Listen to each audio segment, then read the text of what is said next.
ಒಳ್ಳೆಯವ್ರ ಜೊತೆ ಸೇರ್ಕೊಂಡ್ರೆ ಒಳ್ಳೆಯವನಾಯ್ತಾನೆ, ಕೆಟ್ಟವ್ರ ಜೊತೆ ಸೇರ್ಕೊಂಡ್ರೆ ಕೆಟ್ಟವ.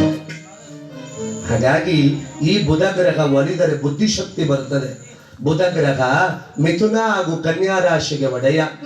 ಈ ಬುಧ ಗ್ರಹ ಮಹಾನುಭಾವ ಒಲಿದ್ರೆ ವಿದ್ಯೆ ಬರ್ತದೆ.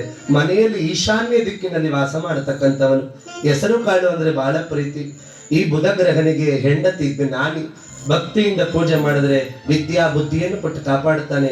ಹೋದ ಕಡೆ ಸನ್ಮಾನ ಆಗುವಂಗೆ ಮಾಡ್ತಾನೆ ಎನ್ನುವಾಗ ಬುದ್ಧಿಶಕ್ತಿಗೆ ಕಾರಕನಾದ, ಬುದ್ಧಿಕಾರಕ ವಿದ್ಯಾಕಾರಕನಾದ ಆ ಬುಧ ಗ್ರಹವನ್ನ ವಿಕ್ರಮಾದಿತ್ಯ ರಾಜ ಬಹಳ ಭಕ್ತಿಯಿಂದ ಪೂಜೆ ಮಾಡ್ತಾ ಇದ್ದಾನೆ. 4ನೇ ವಾರ ಬುಧವಾರ, ಬುಧ ದೇವರಿಗೆ ನಮಸ್ಕಾರ.